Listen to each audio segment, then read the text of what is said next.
Ok, continuando com séries de potências, vamos lembrar de duas funções amigas, conhecidas, antigas, função exponencial e função logaritmo.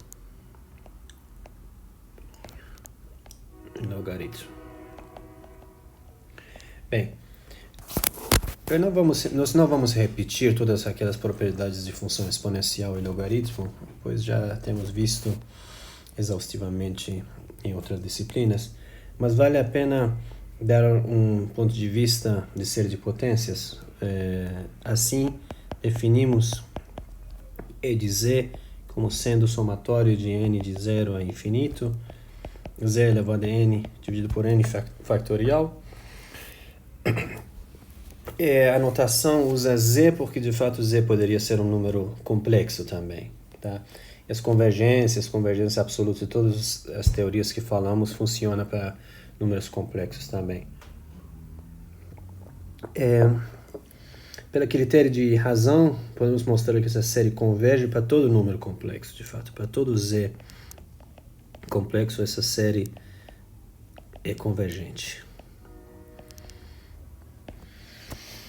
Agora, nós vamos lembrar que podemos multiplicar E de z por E de w como sendo duas séries e utilizar o teorema que saiu como, de fato, corolário do teorema de Abel, onde mostramos que podemos fazer produto das séries infinitas, né, tratando essencialmente como série de finita. Soma ômega n dividido por n factorial, m talvez de 0 a infinito. Justamente nesse momento utilizamos o resultado que podemos olhar isso da seguinte forma: no somatório de 0 até infinito, agora k de 0 até n, z k, w elevado a n menos k. Aí temos k factorial que vem daqui, né? E n menos k factorial que vem do w elevado a n menos k factorial. E claramente podemos escrever isto como n de 0 a infinito, k de 0 até n factorial dividido por k factorial n menos k factorial, z elevado a k, w elevado a n menos k, e claro que eu acrescentei n factorial, tem que deixar dividido por n factorial. Agora, esse aqui é escolha de k de n, que pelo binômio de Newton é justamente 0 a infinito, 1 sobre n factorial, z mais w elevado a n, exatamente. E você vê aqui pela definição, este é exatamente E de z mais w. Portanto, acabamos de mostrar que E de z mais w é igual a E de z vezes E de w, que é exatamente a propriedade mágica de função exponencial que transforma soma em produto. Muito bem. Isso vale de fato para números complexos, né? Um dos corolários, uma consequência é que E de z vezes E de menos z, você vê que ele é igual a E de z menos z, que é E de 0, e quando coloca 0 naquela série dá exatamente 1. Observem que nós estamos tratando a função exponencial, começamos a função exponencial por essa definição, né?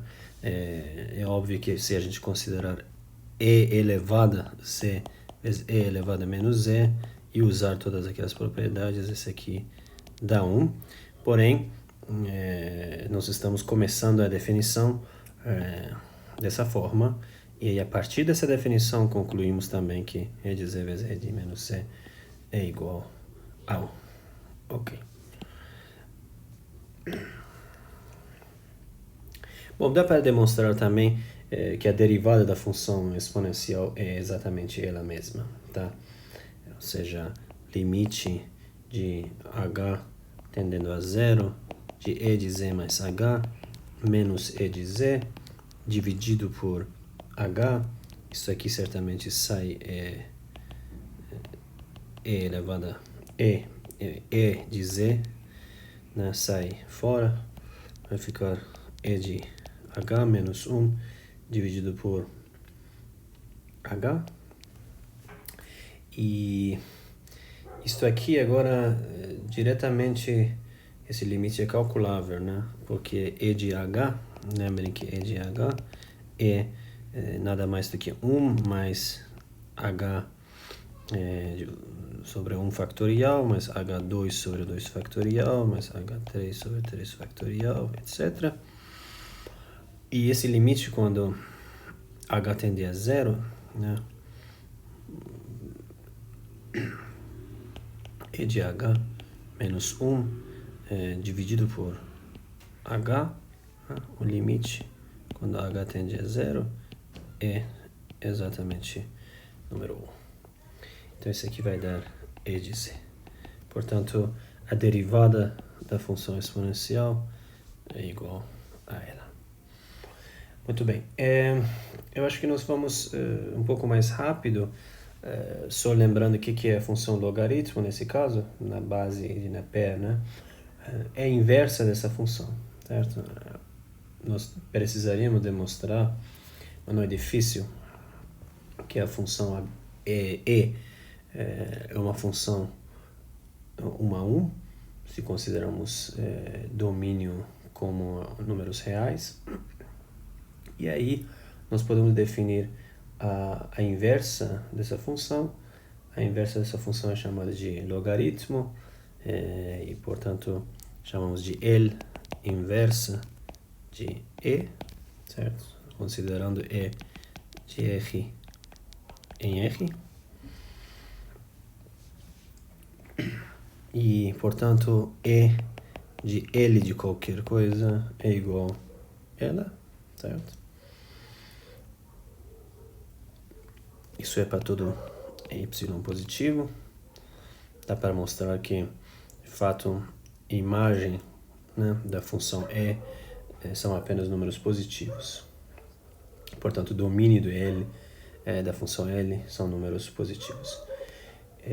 Da forma equivalente, a gente tem L de E de x é igual a x para todo x, agora real. Se a gente usar a regra de cadeia e derivar dessa relação, nós temos que derivada de L em E de x, Z de x é igual a 1. Claro que eu estou assumindo, né, que provamos de alguma forma que a L, que é a derivada, a L, que é a inversa da função E, também é diferenciável, né? Isso se pode mostrar, pois E é uma função estritamente crescente e diferenciável. Tem uma função inversa que também é estritamente crescente e diferenciável. Nesse caso, a gente conclui, portanto, que a função L, né, tem derivada e a sua derivada é dada assim, como 1 sobre y para qualquer y positivo. E, portanto, dá para recuperar exatamente a função L, né, como sendo integral de 1 até y dx sobre x, que é a definição que no cálculo a gente começa para definir a função logaritmo. Ok. Nós vamos ir diretamente agora para funções trigonométricas, pois queremos abordar série de Fourier, né? O que são funções trigonométricas? Bom, esses são exatamente para a gente função seno-cosseno, mas vamos dar um trato um pouquinho diferenciado novamente. A gente define c de x como sendo 1 meio de e de ix mais e de menos ix. Esse aqui não coloquei cosseno porque cosseno geralmente são para números reais, certo? Porém, a gente pode definir para todo número x, né? Aqui x poderia ser qualquer número complexo também. E esse, bom, de fato aqui eu estou assumindo números reais, tá? Mas x real, porém ix é um número complexo. Então, S de x como sendo 1 sobre 2i de E de ix menos E de menos ix.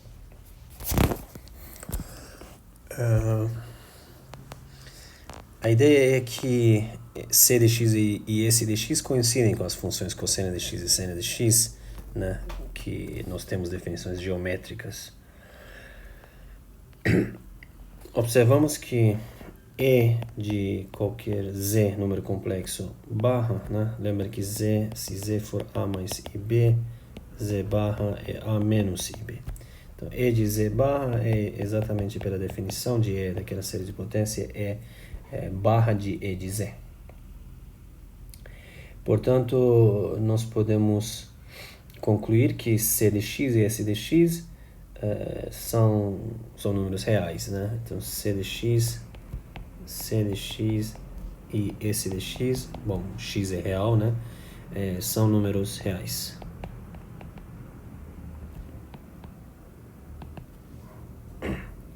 Isso simplesmente porque estamos somando dois números que são conjugados, né?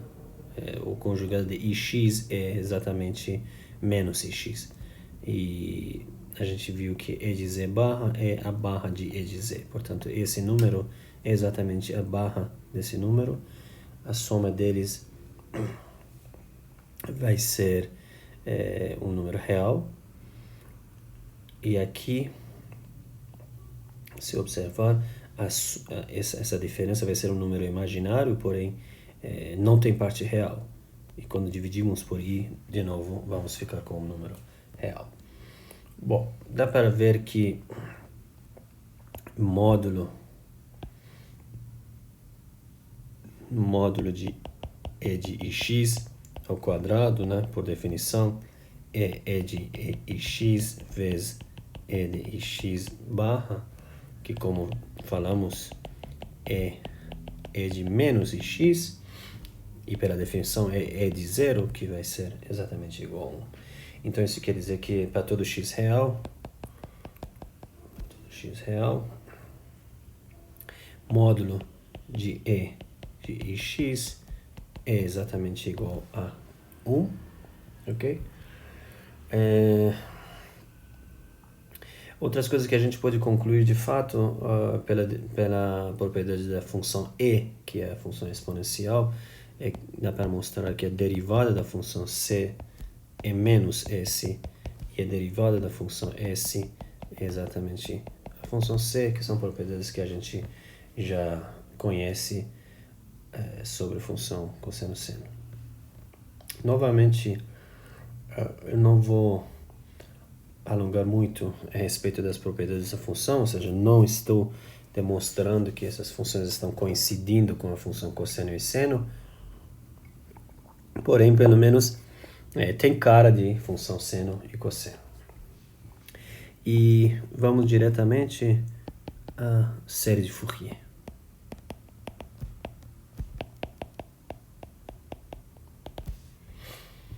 Bom, para isso a gente faz uma outra definição, que é um polinômio trigonométrico. Falamos de função trigonométrica, agora um polinômio trigonométrico.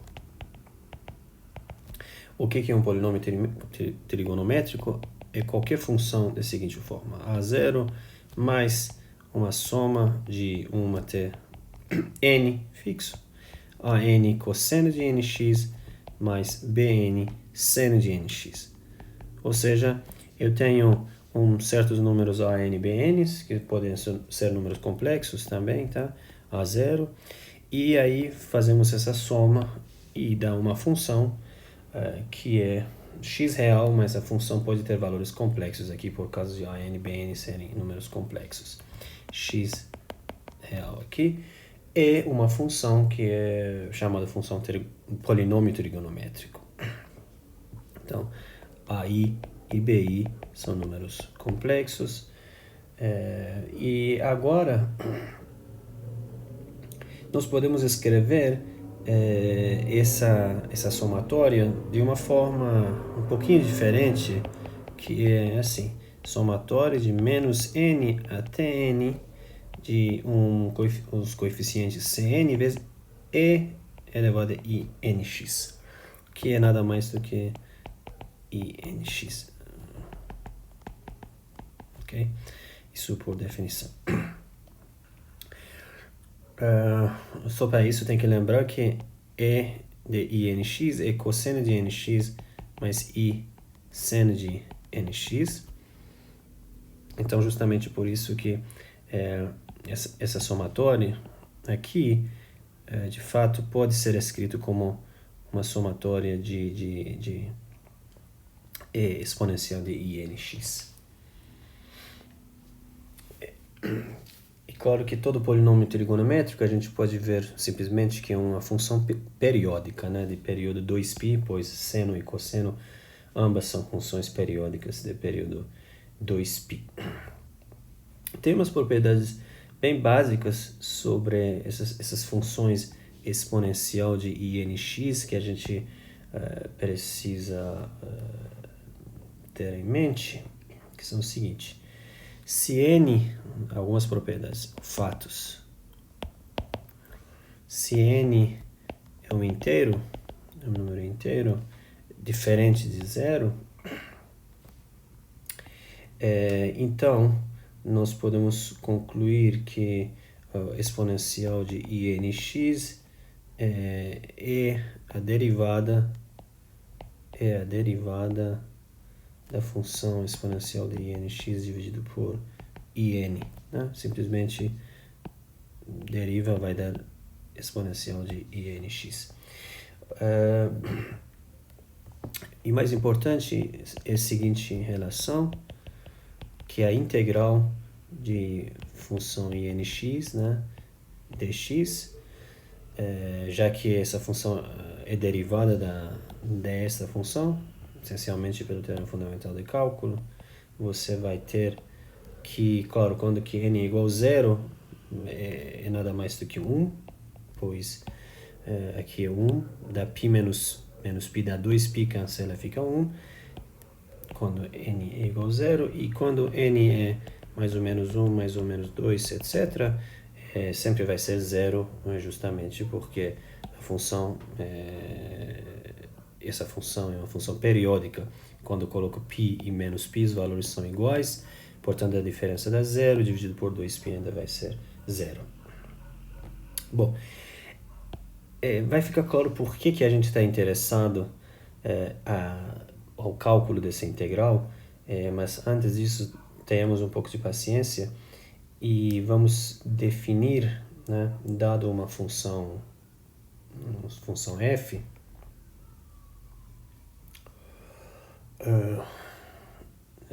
então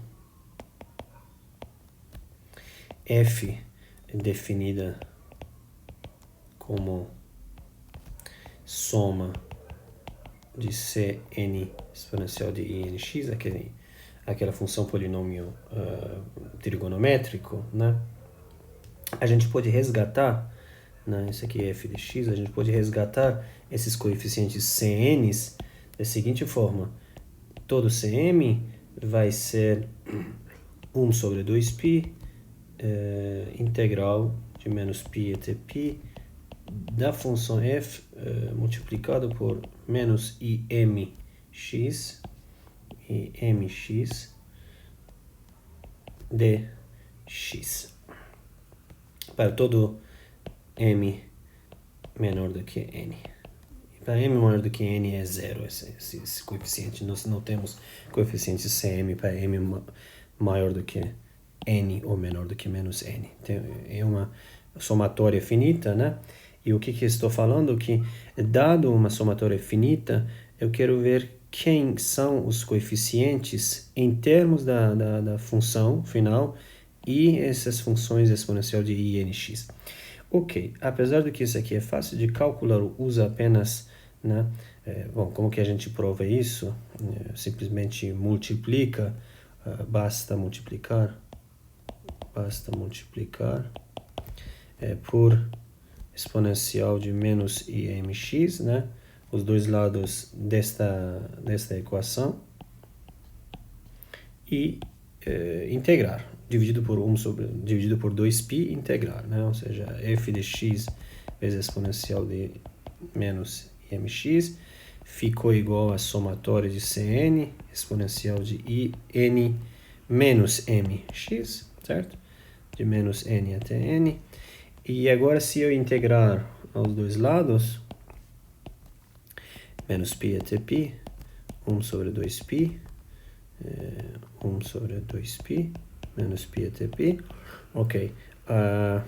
O único termo que aqui sobra, observe que todos ficarão zero, né? Essa integral dá zero quando n é diferente de m. Quando n é igual a m, certo? Essa integral dá exatamente o número 1, né? Dividido por 2π dá o número 1, como está aqui. Então, fica o c, exatamente o cm que vai sobrar aqui. O cm apenas sai fora, né? Como constante. Portanto, daqui concluímos que cm é exatamente 1 sobre 2π integral de f de x exponencial de menos imx. Ok. Essa fórmula tem um recado bastante interessante que de fato vem de álgebra linear. Observe que eu estou descobrindo qual é o coeficiente que aparece aqui, né? Relacionando esse coeficiente com algum produto, que é esse produto que está aparecendo aqui, o produto da função com as funções que estão aqui, com uma base, né? Só lembrando aqui um fato de álgebra linear, um lembrete de álgebra linear, que é bastante importante, é que se você tem uma base, né?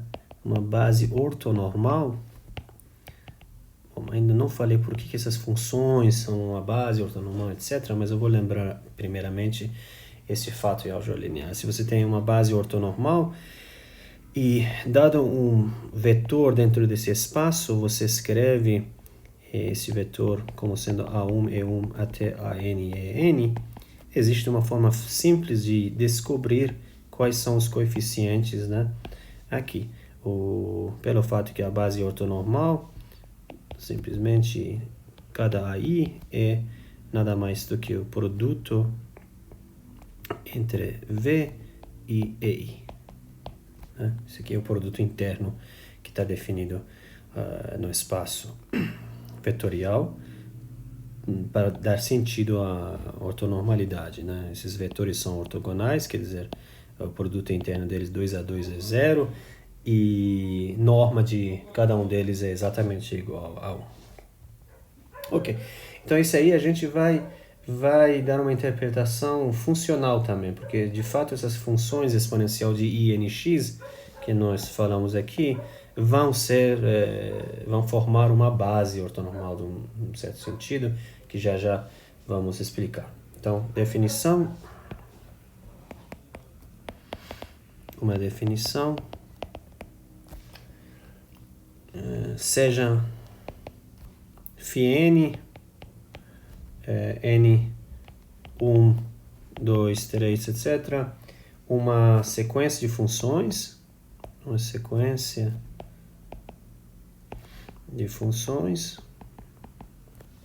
digamos, complexas, em A a B, intervalo A a B, tal que integral de φn de x, φm de x barra dá zero, né? Então a gente diz que φn é um sistema ortogonal, de funções. Bom, então não falamos de base, nada de base por enquanto. Então, um sistema de funções, uma sequência de funções é uma sequência ortogonal se essa integral dá zero. Isso quer dizer, essa integral para a gente vai ser o produto interno entre essas funções. de fato tem que provar, né, que esse é um produto interno. Isso não é difícil de ver, mas por enquanto a gente pode só contentar com isso como uma definição. E além disso, a gente diz que, e dizemos que φn é ortonormal, se além de ser ortogonal, norma de φn quadrado, né, integral dela é igual a 1. Então, novamente, isso tem a ver realmente com alguma observação. De fato, dá para ver que existe um produto interno, né, no espaço das funções complexas em AB. Bom, claro, a gente está pegando funções que podemos definir a integral, né? Vamos supor, por enquanto, funções, por exemplo, contínuas, né, complexas no intervalo AB. Seguinte fórmula, né, φ1, φ2, a seguinte fórmula, integral de AB de φ1, φ2 barra, né, essa integral, define um produto interno. Então, por isso que faz sentido falar de ortogonalidade e ortonormalidade, como definimos. Ok, o exemplo de sequências ortonormais, pelas contas que fizemos anteriormente, por exemplo, essa família, né, exponencial de INX dividido por raiz de 2π. Essa família, né, vai formar um sistema ortogonal. É um sistema ortogonal. N todos os números inteiros, né? Bom, agora vamos ver como que a gente pode dar uma interpretação em termos de espaço vetorial e etc, né?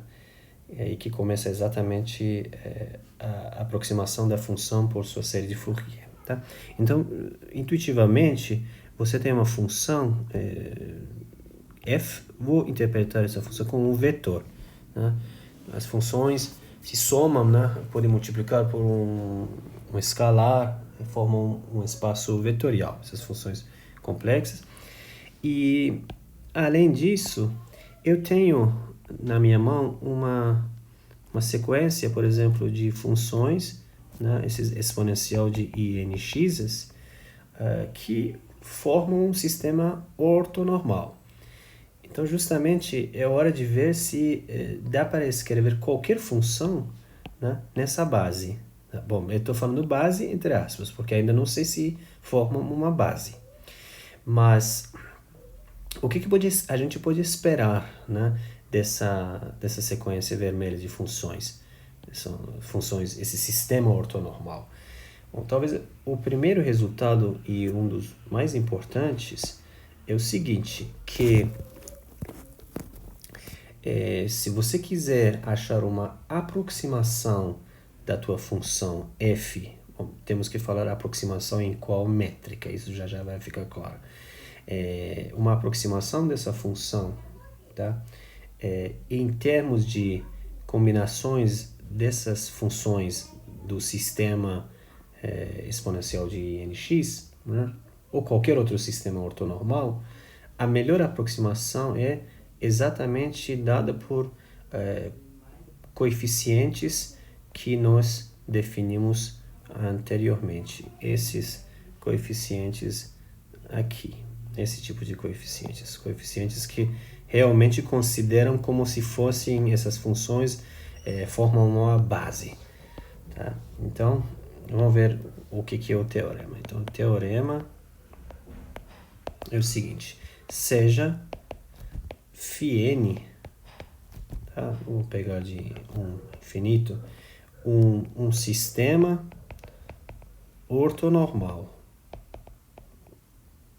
ok? Quer dizer que 2 a 2, aquele produto dá zero, quer dizer, integral do produto dá zero, e a norma de cada uma dessas funções, quando consideramos este aqui como norma, é 1. Ou seja, Fn é um sistema ortonormal e definimos Sn de x como sendo soma parcial, né, de 1 até n, Cm vezes φm de x, que isso se chama a enésima soma parcial de série de Fourier. Esse aqui então é uma série truncada, por enquanto é uma soma finita de Fourier. E suponhamos que Tn de x seja uma outra qualquer soma, porém com outros coeficientes, gama m vezes φm de x. Então, essa propriedade mágica e propriedade de otimização vale. A média, né, da função, isso aqui é a média quadrática, né, da função, menos Sn é sempre menor ou igual que f menos Tn dx quadrado. E a igualdade vale se somente se, e igualdade se só se os Cm são exatamente os gama m's. Então, o que estamos falando é que nessa métrica, né, eu falei que a melhor aproximação da função f, né, por essas funções φn's, né, de 1 até n, fixado n, a melhor aproximação nesse sentido. Isso quer dizer a diferença entre a distância entre a função f e Sn é exatamente essa integral, né? Quer dizer, a média da diferença deles ao quadrado. Às vezes chamam isso norma de L2 ao quadrado também, né?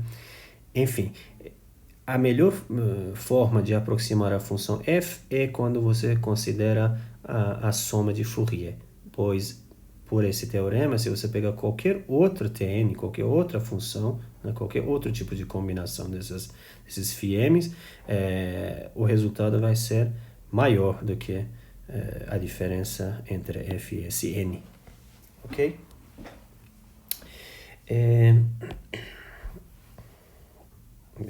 Isso em termos de uma figurinha, isso quer dizer que eu tenho os vetores, que são essas funções, né? Vou colocar só 2, por exemplo, e aí eu tenho uma função f, né? Eu estou dizendo que a melhor forma de projetar essa função f no espaço gerado por esses dois é você fazer a projeção ortogonal e somar, certo? Isso quer dizer que entre todas as funções, todos os vetores que são combinações desses dois vetores vermelhos, o melhor que aproxima a função f, ou o vetor f, é o vetor que é dado por exatamente φ1 f vezes φ1 mais φ2 vezes f multiplicado por φ2. Ou seja, esse aqui é o C1, esse aqui é o C2, que são coeficientes de Fourier. Lembrando aqui novamente, coeficientes de Fourier estão dados por exatamente essas fórmulas, esse tipo de fórmula. Ou seja, é exatamente a integral, isso aqui é a integral de f vezes φ1 barra dx de A até B. Ok. Bom, vamos ver como que a gente prova um resultado como este, então, demonstração.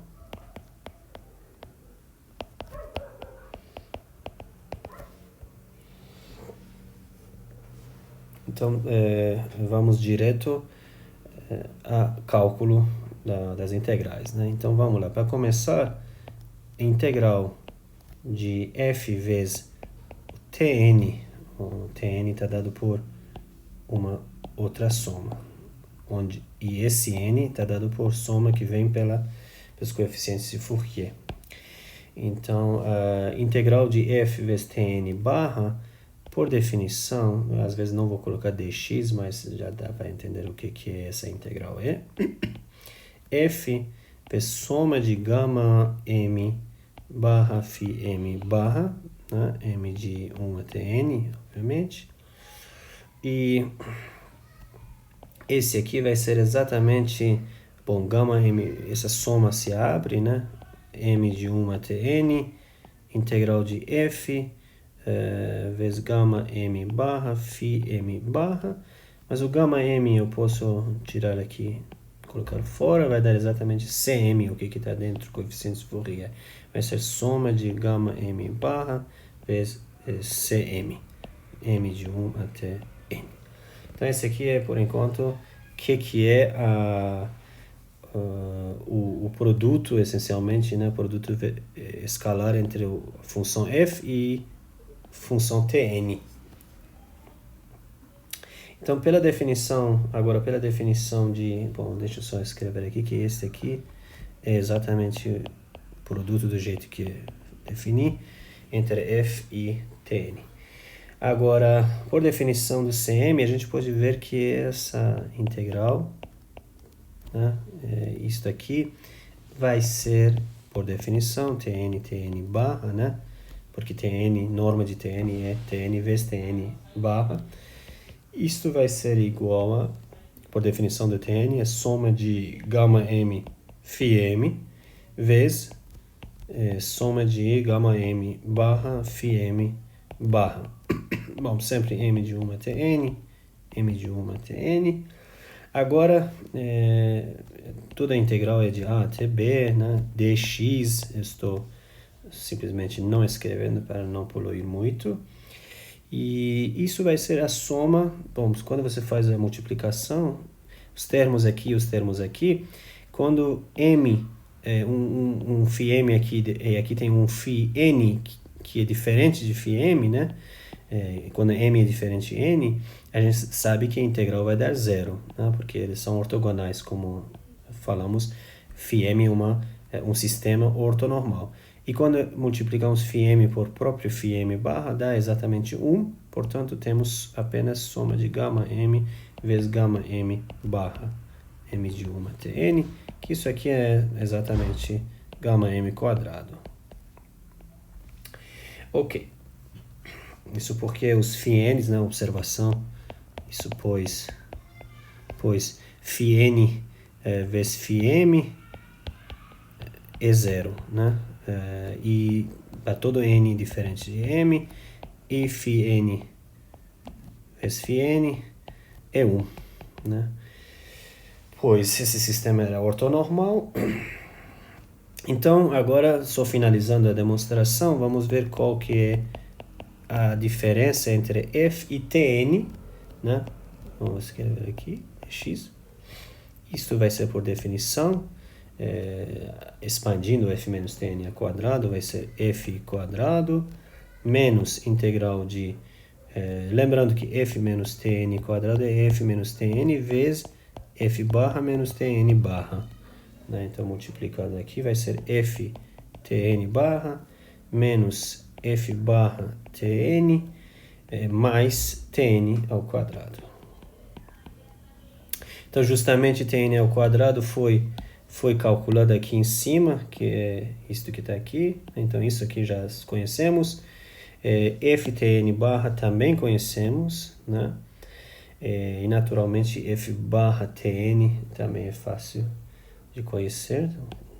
Portanto, isso aqui vai ser somatório de integral de f quadrado menos soma de Cm gama m barra menos somatório de Cm barra gama m mais somatório de gama m barra, né, que era módulo de gama m ao quadrado. Novamente, sempre de 1 até n, de 1 até n, de 1 até n. E isto, por sua vez, é integral de f ao quadrado. Uma manipulação simples aqui vai mostrar que isso é menos soma de cm ao quadrado mais soma de gama m menos cm ao quadrado. Ou seja, simplesmente vou... bom, para ver por que isso é verdade, gama m menos cm ao quadrado, né, é o que? É gama m vezes cm barra menos, de fato é gama m ao quadrado, que é gama m vezes gama m barra, mais gama m, na verdade menos, deixa eu escrever isso melhor, isto que está aqui é gama m menos cm vezes gama m barra menos cm barra, né? Norma quadrado, norma ao quadrado e número vezes conjugada do número, que vai ser gama m vezes gama m barra menos gama m cm barra menos gama m barra cm menos cm vezes cm barra, que mais, de fato, que é exatamente este aqui, cancela com este aqui, e vai ficar sobrando o que a gente tinha exatamente aqui. Então, podemos apagar essa conta e concluir a demonstração, pois nós estamos vendo que, lembrando que esse norma de cm aos quadrados, a gente... não, na verdade a gente tinha calculado soma de gama m quadrado como integral de tn ao quadrado. Tudo bem, perfeito. Então, nós concluímos que então f, bom, perfeito, então, resumindo, f menos tn ao quadrado, este ficou integral de f ao quadrado menos soma de cm ao quadrado mais soma de gama m menos cm ao quadrado. Ok? Então, estamos vendo que o mínimo que essa expressão pode obter, né? O mínimo que pode obter é quando gama m e cm são iguais, que esse termo fique zero, não é? O mínimo que você pode ter, né? Observe que aqui o Tn era exatamente Tn, era uma soma de gama m vezes φ m de 1 Tn, certo? E que gama m não são necessariamente os coeficientes de Fourier, não são necessariamente os tais do Cm. Então, a gente está vendo que essa integral sempre é maior do que esse termo, né? Porque está acrescentando um termo positivo. E o mínimo possível que pode ter é quando gama m é igual a Cm. E é importante frisar que quando nós consideramos f menos Sn, né? F menos Sn ao quadrado, ele é exatamente integral de f quadrado menos soma de cm ao quadrado, ou seja, sempre 1 de n. Ou seja, dá exatamente essa parte. Agora, se a gente considerar outros coeficientes, vamos ter um termo a mais, alguma coisa positiva a mais, que naturalmente vai ser maior e, portanto, f menos tn sempre é maior do que f menos sn, né? E são iguais se somente se aqueles termos positivos que estamos acrescentando sejam exatamente igual a zero, ou seja, gama m igual a cm.